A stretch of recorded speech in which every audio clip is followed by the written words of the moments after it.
Hello everyone, मैं हूं सत्येंद्र। देखिए, मैं हूं अभी सिंगापुर इंटरनेशनल एयरपोर्ट चांगी अंतर्राष्ट्रीय हवाई अड्डे पर, और मैं दिल्ली से आया था परसों। और दिल्ली से अब मैं सिंगापुर 2 दिन रहा हूं। और 2 दिन की सिंगापुर जो है, कुछ कंट्री के अगर आपके पास वीज़ा है तो आप फ्री में विदाउट वीज़ा यहाँ का 96 आवर का जो है वो यहाँ का सिंगापुर को एक्सप्लोर कर सकते हैं। और ऐसा मैंने किया है, और मैं बहुत खोज रहा था इसको यूट्यूब पे मैंने बहुत खोजा, लेकिन मेरे को ना बहुत सारे क्लैरिफिकेशन नहीं मिले।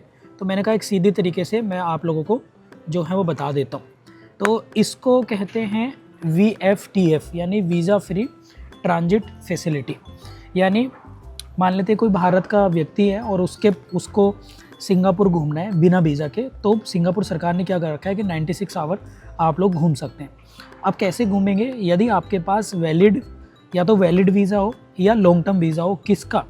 6 देश होगा। कौन कौन से 6 देश हैं? जिसमें USA है, UK है, जापान, ऑस्ट्रेलिया, न्यूजीलैंड और स्विट्ज़रलैंड। अगर इनके वीज़ा आपके पास हैं तो इनके बिहाफ पर आप वैलिड वीज़ा, और वैलिड वीज़े में भी 30 दिन आपके बच रहे हों तो आप जा सकते हैं। ऐसे ही मैंने करा, मुझे कोई दिक्कत नहीं हुई है। और चाहे आपकी सेम एयरलाइन से टिकट हो, दिल्ली से या भारत के किसी भी शहर से सिंगापुर या डिफरेंट की, कोई बात नहीं, क्योंकि मेरी दिल्ली से एयर इंडिया की थी और सिंगापुर से एयर जापान थे, तो कोई दिक्कत नहीं है। इवन ना तो मेरे को दिल्ली में कोई प्रॉब्लम हुई, बस पूछा, और ना मुझे यहाँ पर हुई। तो आप जापान, ऑस्ट्रेलिया, न्यूजीलैंड का वीज़ा है तो सिंगापुर में आप VFTF सर्विस का फ़ायदा उठा सकते हैं। और इसके लिए आपको करना कुछ नहीं है, क्योंकि मैं पहले कंफ्यूज था कि यार ऑनलाइन फॉर्म भरा जाएगा, क्या होगा। तो ना इसमें ऑनलाइन का कोई सिस्टम नहीं है। आप सीधा टिकट, वीज़ा, जापान या ऑस्ट्रेलिया जिस कंट्री का वीज़ा लगाइए, लेके आइए, और जैसे ही आप यहाँ पर आएंगे अराइवल पे, इमिग्रेशन पे, तो एक आपको वीज़ा और अराइवल फॉर्म मतलब अराइवल कार्ड भरा जाता है। उसी में एक ऑप्शन आता है VFTF, ठीक है। उस पर क्लिक करके आप भर देना, पासपोर्ट स्कैन करो और बाहर 4 दिन के लिए आपके पास मेल आ जाएगी, मेल ID डालनी पड़ती है, और 4 दिन के लिए आप सिंगापुर एक्सप्लोर कर सकते हैं विदिन। ये केवल जो वैलिड है 96 आवर के लिए, और उसके बाद आप वापस। एक क्वेश्चन ये है कि इसको कितनी बार फ़ायदे में ले सकते हैं, यानी आते समय जाते समय। तो एक बार ले सकते हैं, या तो आते समय या जाते समय, ठीक है। तो ये सारे क्वेश्चंस के आंसर मैंने आपको बता दिए हैं। और बस यहाँ पर मेरे से सिंगापुर के होटल बुकिंग पूछ ली थी इमिग्रेशन पे, तो होटल बुकिंग ऑब्वियसली आप लोग करोगे, और ऑनवर्ड टिकट्स ज़रूर आपके पास होने चाहिए बुकिंग के लिए, ठीक है। अभी मैं जापान जा रहा हूँ, और यहाँ के भी मेरे से कुछ नहीं पूछा, फेस स्कैन हुआ है, किसी ने कुछ नहीं पूछा। और बोर्डिंग पास पे मेरे से बस केवल पूछा है कि ऑनवर्ड टिकट दिखाई, यानी जापान से वापसी के। तो जापान से वापसी मैं फिर भारत, हांगकांग होते हुए भारत आऊँगा, तो मैंने वो वाले टिकट वहाँ पे दिखा दिए उन्हें। तो उन्होंने कहा कोई बात। तो ये बहुत सिंपल तरीका है, और मुझे उम्मीद है कि सारे क्वेश्चंस का आंसर आपको इस वीडियो में मिल गया हो। यदि कोई भी और क्वेश्चन बचे तो इस वीडियो में आप ज़रूर पिन कर दीजिएगा।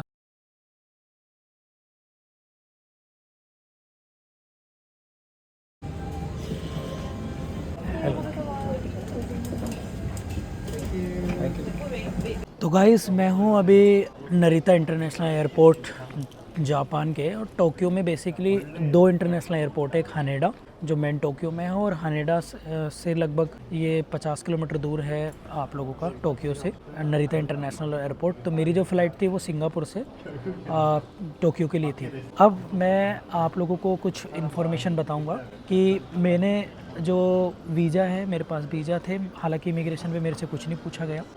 केवल 2 प्लेन में ही 2 फॉर्म दिए थे, एक तो कस्टम्स वाला था और एक था आपका अराइवल।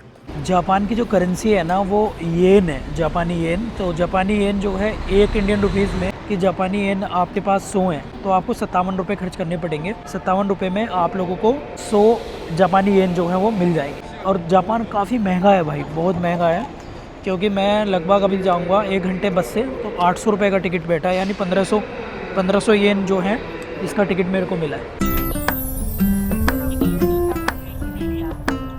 तो गाइस, अभी शाम के बज चुके हैं 8, और मैं हूँ जापान टोक्यो के शिंजुकू एरिया में। और थोड़ी देर मेरी तबीयत ऐसी हो रही है, थोड़ा कोल्ड हो गया है, यहाँ पे ठंड काफ़ी है। मैंने दवाई लेके अभी बाहर निकला हूँ, और आप लोगों को एक चीज़ दिखाता हूँ कि जापान की एक खूबसूरती आपको दिखाता हूँ। ये देखिए, अपने इंडिया में तो नहीं है भाई ये वाला काम। देखो भाई, ये है, आप लोग जो है ना, अगर ये 2 नंबर आप इसको हिला कर डालेंगे तो फ्री में टकीला पैक आप लोगों को मिलेगा पीने के लिए। और इसके लिए कंडीशन ये है कि अगर 1-1 सेम आता है तो आपको दो बार आप फ्री में इसको एक्स्ट्रा यूज़ करके और फ्री में ले सकते हैं। लेकिन अगर नंबर मैच नहीं होते हैं तो इसकी फ़ीस स्टार्टिंग जो है वो 500 रुपये है, मतलब 500 युआन।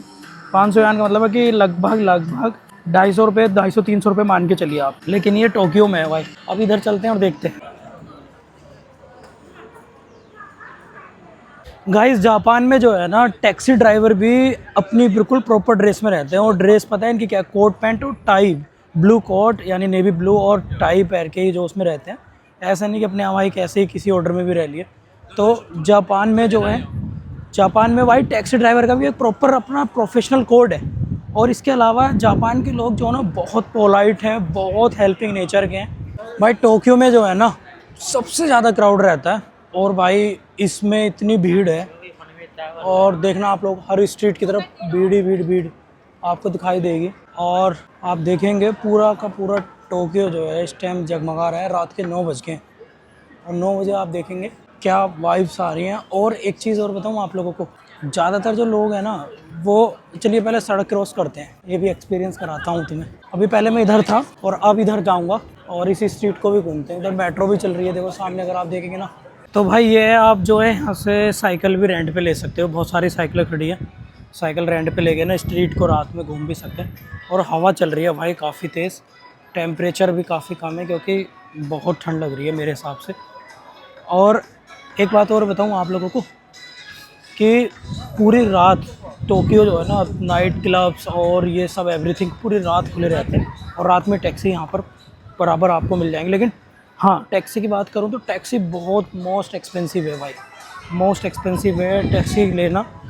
टोक्यो को एक्सप्लोर करने के लिए सबसे अच्छा है कि या तो सबवे से आप, सबवे पास आते हैं 24 आवर के हैं, 700 येन का, और नहीं 800 येन का, और आपका 48 आवर का है 1400 येन का। तो मैंने वही ले लिया था, उसी से आप टोक्यो मेट्रो को एक्सप्लोर कर सकते हैं। और 7-Eleven भी है, 7-Eleven से आप अच्छे खाना, मतलब कुछ चीज़ें आप यहाँ से ले सकते हो, सस्ती चीज़ें यहाँ पे मिल जाती हैं। मतलब बाहर दूसरे रेस्टोरेंट से जैसे कॉफ़ी वगैरह लेनी है तो यहाँ से ले लो। और भी बहुत सारे प्रोडक्ट हैं जो आप 7-Eleven से, या फैमिली मार्ट भी काफ़ी हैं यहाँ पे, तो फैमिली मार्ट से ले सकते हो।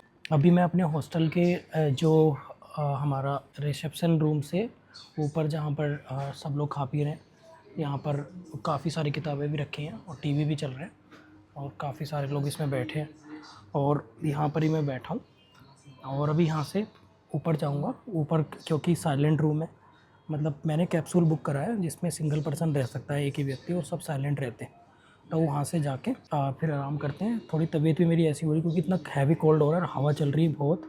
मेरे को हवा का आइडिया नहीं था, ठंड का तो था, इसलिए मैं गर्म कपड़े भी लाया था। तो आपसे मिलते हैं कल।